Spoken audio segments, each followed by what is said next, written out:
Boum les gars, comment ça va? Bienvenue sur JT Box. On va parler les gars du Zénith de Nantes, le numéro 4. Euh, Il y a beaucoup de beaux combats sur cette carte, notamment Terry Le Gouvior contre Karim Garfi, Johnny Bertin, tout ça. Mais moi, je vais m'intéresser au main event. Donc David Papo les gars, contre Josh Wagner, le Canadien. Vendredi 22 novembre, Zénith de Nantes, promoteur David Musset. Ça sera un 12 rounds chez les Walter, donc moins de 67 kilos les gars. Il y aura la ceinture WBO globale et l'IBF international en jeu. Donc, gros enjeu pour les deux boxeurs. C'est pour ça que tu as vu la miniature. Il ne peut en rester qu'un. En mode deux hommes rentrent, un seul sort. Pour ceux qui ont la référence, vous me le dites en commentaire. Le sondage, les gars, bien sûr, c'est parce que c'est Papo. C'est un très très bon boxeur, très technique. 90% voient Papo et 10% voient Wagner. Euh,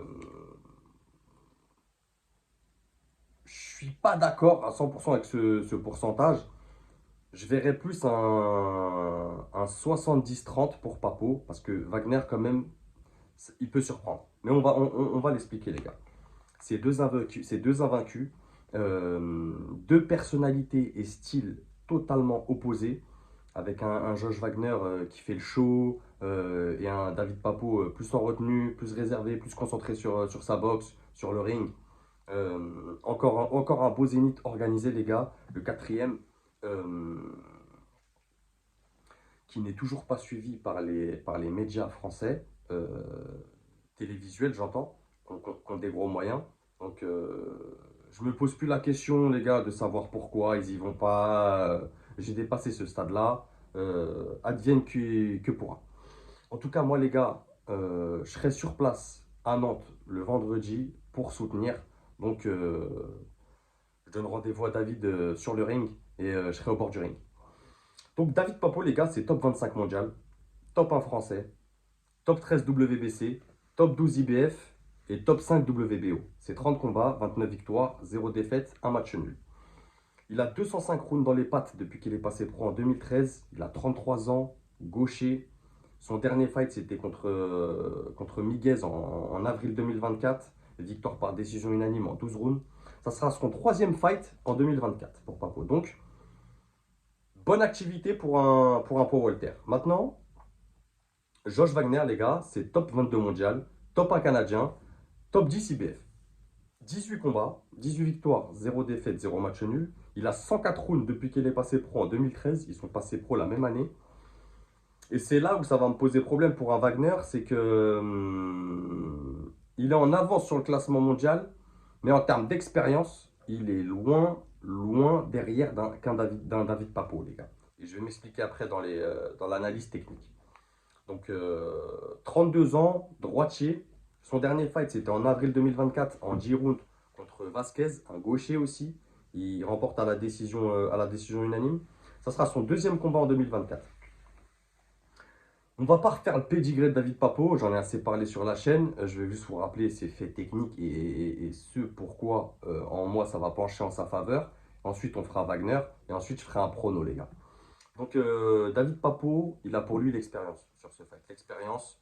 Et j'espère, parce qu'on a un Wagner qui, je pense qu'il va vouloir un peu rentrer dedans, aller à la guerre. Et j'espère que David Papo, de toute façon, j'en doute pas trop, mais j'espère qu'il aura l'intelligence de ne pas aller à la guerre, de le boxer, vraiment de le boxer. Même si, David, on sait que t'as rien à prouver, entre guillemets, sur le ring. Mais pour moi, ça serait un traquenard d'aller à la guerre avec Wagner. J'espère que sa team ont appliqué cette stratégie et cette tactique.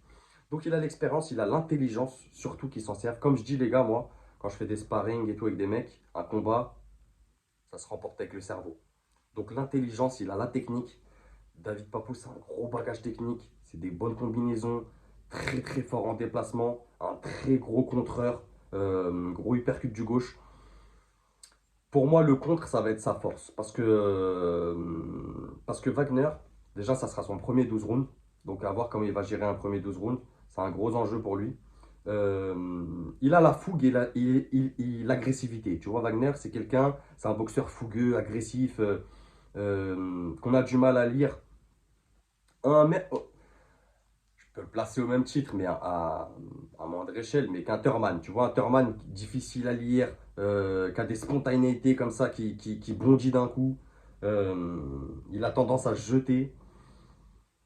Il a une droite plongeante aussi. Il a une défense, elle est pas ouf. Et je pense que tous ces trucs-là, le fait de jeter, le fait d'être agressif, fougueux, je pense que pour Papo, s'ils ont mis une strat en place de contre, ça va être du sucre, les gars. Les uppercuts, ils vont arriver, il va rien comprendre. Vraiment. Papo, c'est solide physiquement. Il se prépare toujours bien pour ses combats. On l'a jamais vu en galère, que ce soit cardio, physique. Alors, pourtant, c'est quelqu'un qui est là au corps à corps. Il sait à peu près tout faire. Euh, il a du volume, il a du débit. Il sait gagner des rounds. C'est une très bonne défense.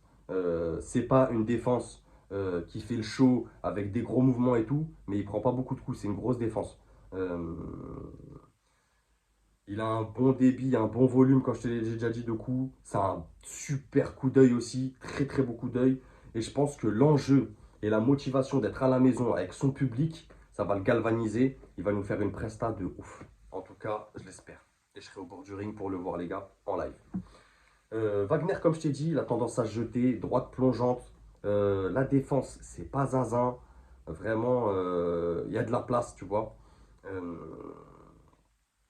il a tendance à se découvrir aussi et il a les mains basses quand il recule. Tu vois, quand il recule, il a les mains basses. Donc, donc à voir si Papo avance. En vrai, à voir. En vrai, ce combat, c'est tactique. C'est beaucoup plus tactique qu'on ne le pense. Je sais que Wagner, il fait le show et tout, qui dit qu'il vient pour faire la guerre et tout ça. Mais je pense qu'il sait ce qu'il fait. Il sait les enjeux. Comme je vous ai dit, il y a la ceinture WBO globale détenue par David Papo et la ceinture IBF internationale détenue par Wagner. Et ce combat, il est important parce que celui qui perd ce fight, ça va être un gros frein. Ça va être un gros frein. Il va descendre dans des classements. Ça va être vraiment un gros frein. Vraiment, vraiment. Donc là, c'est un match vraiment suivi. Euh, Attention à Wagner aussi, c'est quelqu'un qui t'emmène dans un faux rythme. Tu vois, il t'emmène dans un faux rythme, il bondit d'un coup. C'est pas quelqu'un qui va travailler sur plusieurs coups, tu vois, quatre cinq coups. C'est vraiment quelqu'un qui va travailler sur un 2 voire max 3 coups. Donc il a tendance à remporter ses rounds plus sur le côté spectaculaire, impact, percussion, que sur vraiment le travail au fil des rounds, au fil des rounds. Donc à voir, il fait beaucoup de travail en ligne. Euh, Plus en intérieur, il travaille plus en intérieur. Il va pas beaucoup chercher l'extérieur. Il travaille peu en sortie de corps à corps aussi, ça à prendre en compte. Donc David, crochet gauche en sortie de corps à corps, ça passe comme une lettre à la poste. Donc pour moi les gars, le prono, je vais dire Papo victoire à la décision unanime. Je pense que Joss il va être dépassé techniquement. Tu vois, vraiment techniquement, je pense qu'il va être à la rue. Euh, c'est un bon boxeur, Josh Wagner, très courageux lui de venir du Canada défier David Papo sur ses terres. Mais je pense que techniquement, je pense qu'il peut surprendre un David Papo. Tu vois, les deux trois premiers rounds, je pense que les deux trois premiers rounds, le temps qu'ils se mettent en place, il peut le surprendre un peu. Mais dès que David Papo il va commencer à poser sa boxe, imposer son rythme, je pense qu'il va s'amuser, David, avec lui. Vraiment, je dirais pas un combat facile parce qu'aucun combat n'est facile. Ça reste un invaincu en face. C'est quelqu'un quand même qui sait boxer en face. Mais si David trouve le bon timing et se sert de son intelligence, franchement, il va se faire plaisir. J'espère aucune blessure. En attendant, les gars, merci à vous. Dites-moi ce que vous en pensez en commentaire. N'oubliez pas de soutenir. Je vais mettre le lien de la page Insta de David Musset, de la page Insta de Celtic Fighter Boxing. Allez les soutenir. Je vais mettre le lien aussi du Zénith pour ceux qui veulent aller prendre des billets. Et n'oubliez pas, les gars, c'est que de la boxe. Bang!